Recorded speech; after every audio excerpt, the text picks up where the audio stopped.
అందరికీ నమస్కారం అండి. Welcome back to our channel. ఈరోజు మనం స్వచ్ఛమైన ఆవు జున్ను పాలతో చక్కగా జున్ను తయారు చేసుకోబోతున్నామండి. చాలా సింపుల్ అండ్ టేస్టీగా ఉంటుంది. నాకైతే చాలా ఇష్టం అనమాట ఈ జున్ను అంటే. అదిగాక మనకి సిటీస్లో ఇలా స్వచ్ఛమైన జున్ను దొరకట్లేదండి, జున్ను పాలు.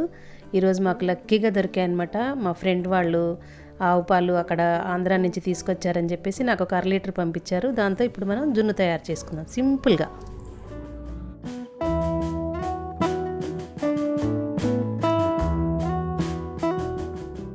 ఈ జున్ను తయారు చేసుకోవడానికి ఇక్కడ ఒక 1/2 లీటర్ జున్ను పాలు తీసుకున్నానండి. ఇవి మొదటి రోజు జున్ను పాలు.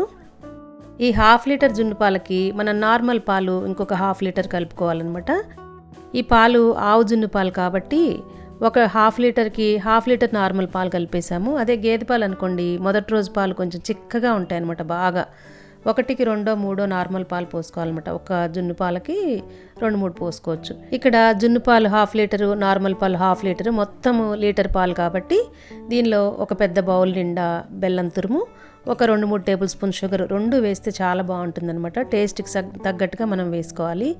ఈ బెల్లం గడ్డలంతా కరిగేంత వరకు బాగా కలిపేసుకుని కొంచెం టేస్ట్ చూసుకోవాలన్నమాట. మనకి స్వీట్ సరిపోయింది లేనిది టేస్ట్ చూసుకొని, నాకైతే స్వీట్ పర్ఫెక్ట్గా సరిపోయిందండి. ఇప్పుడు ఇది పక్కన పెట్టేసి ఒక చిన్న మిక్సీ జార్ తీసుకుని ఒక 4-5 యాలక్కాయలు వేసుకుని, అలాగే కొంచెం ఒక పెద్ద టేబుల్ స్పూన్ నిండా నేను సుమారుగా వేసేస్తున్నాను మిరియాలు వేసుకోవాలి. మిరియాలు వేయటం వల్ల ఏంటంటే జున్ను పాలు కొంచెం వాతం చేసే గుణం ఉంటుందటండి. వాతం వాళ్ళకి ఒళ్ళు నొప్పులు వస్తుందని చెప్పి పెద్దవాళ్ళు చెప్తూ ఉండేవాళ్ళు. వాతం చేయకుండా ఉండాలంటే ఈ మిరియాల పొడి కంపల్సరీ వేయాలి. అలాగే ఫ్లేవర్ కోసం ఇలాచీ పొడి అనమాట. ఈ 2 వేస్తే బాగుంటుంది. ఈ పాలను ఒకసారి వడపోసుకోవాలన్నమాట. బెల్లంలో ఏదైనా పీచులు చిన్న ఇసుక లాంటిది ఉంటాయి కాబట్టి ఒకసారి వడపోసేసుకొని ఈ మిరియాలును యాలక పొడి వేసేసి నేను ఇక్కడ రైస్ కుక్కర్లో దీన్ని తయారు చేస్తున్నానండి.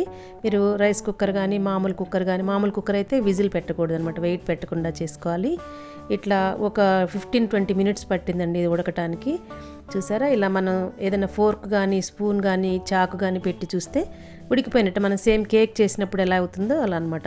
ఇప్పుడు దీన్ని బాగా చల్లారనిచ్చేసి, చల్లారిపోయింది అనుకున్నప్పుడు ఇది తీసుకెళ్ళి ఫ్రిడ్జ్లో ఒక 5-6 గంటలు పెట్టేస్తే బాగా సెట్ అయిపోతుందండి.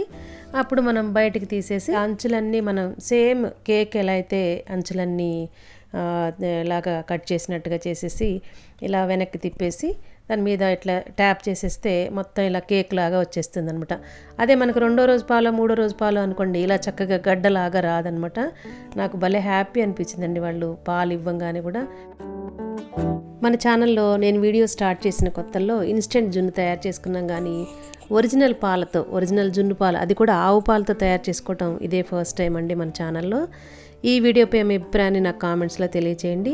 అలాగే మీకు కూడా జున్ను ఇష్టమైతే కనుక అది కూడా తప్పకుండా నాతో షేర్ చేసుకోండి. ఇంకా ఇలాంటి మంచి వీడియోస్ మన ఛానల్లో చాలా ఉన్నాయండి. మన ఛానల్లో ఒకసారి వీడియోస్ అన్నీ చూసి మీకు మన వీడియోస్ నచ్చినట్లయితేనే మన ఛానల్ని ఫాలో అవుతుండండి, సబ్స్క్రైబ్ చేసుకోండి.